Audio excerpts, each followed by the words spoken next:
I've been a kept woman for 3 years. $50,000 a month, 2 black cards, a downtown condo with floor-to-ceiling windows, and the man paying for all of it.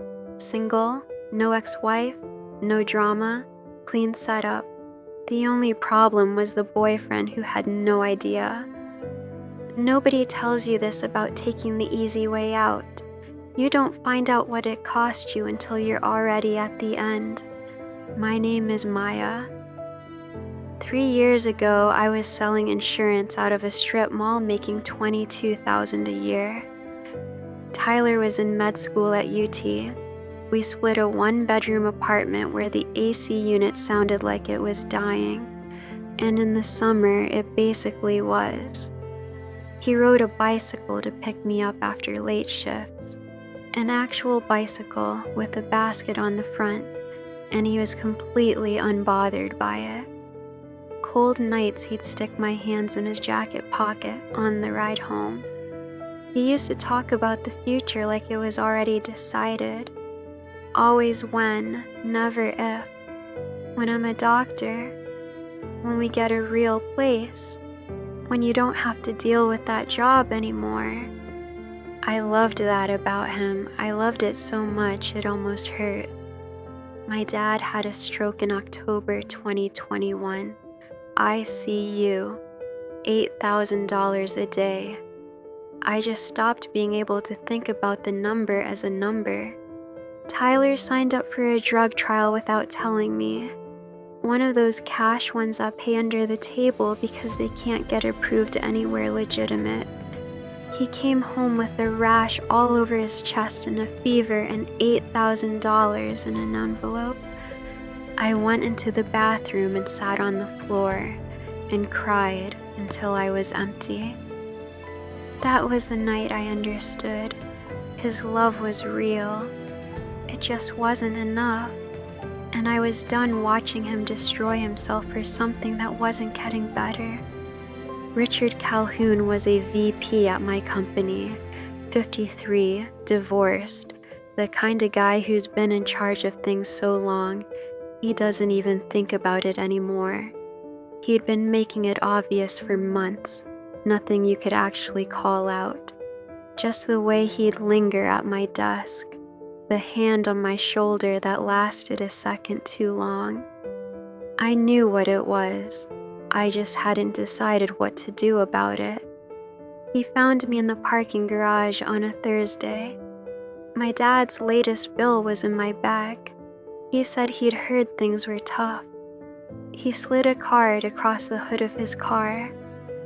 $500,000 already in the account. $50,000 a month after that. The condo, the cards, one condition. Be available when he called. He said it straight, no softening.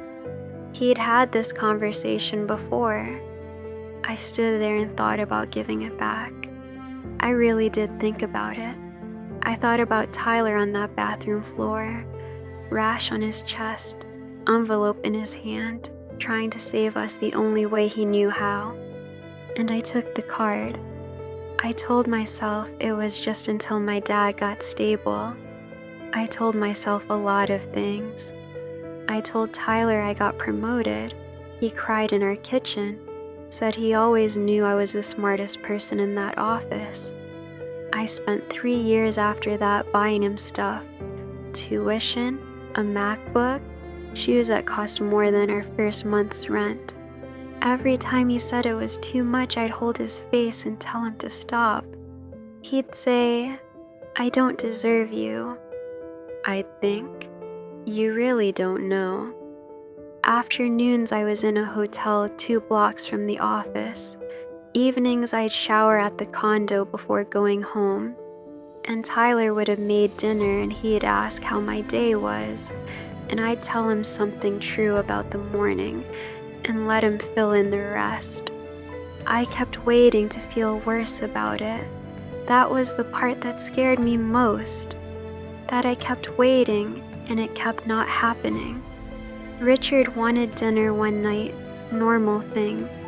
He picked me up, handed a dress through the window. I got in. 2 blocks from my apartment, I looked out the window. Tyler was on the sidewalk, backpack on, coming back from somewhere, standing completely still, looking at me through the glass. I couldn't say anything. There is nothing in my head. Richard looked over, figured it out immediately, and put his hand on my shoulder real slow.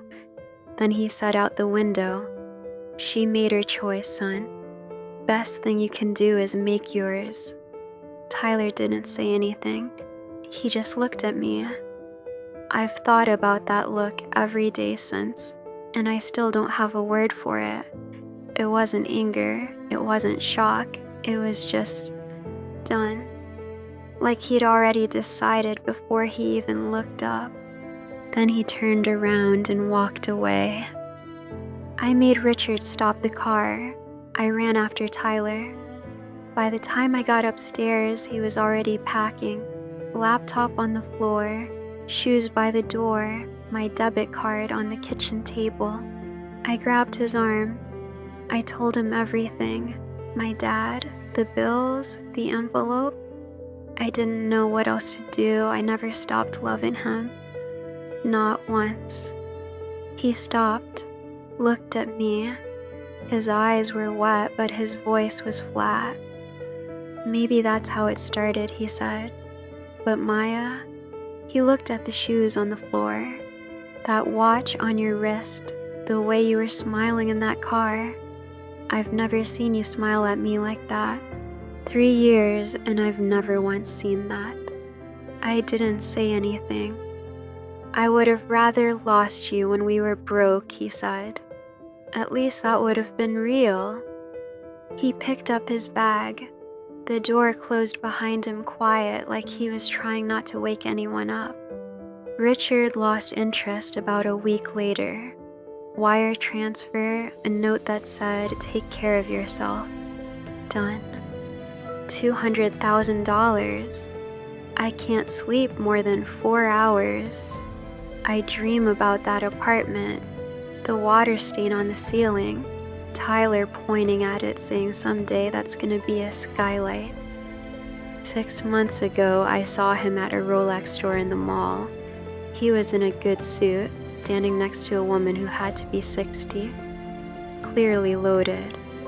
She was holding a watch up to his wrist and laughing at something he said. And Tyler was smiling at her. I knew that smile. I knew exactly what it was and where it came from because I used to do the same thing. Put on that face that says you're present enough to be useful and checked out enough to get through it. He saw me. We looked at each other for a second across the store. His smile didn't change. Then he looked back at the woman. That night, a transfer hit my account. $250,000. A text from a number I didn't have saved. Told you I'd pay it back. I called it. Disconnected. I sat there for a long time with my phone in my hand. Here's the thing nobody tells you about taking the shortcut. You think you're being smart.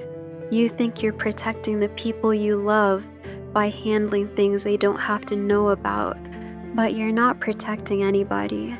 You're just spending something you can't get back.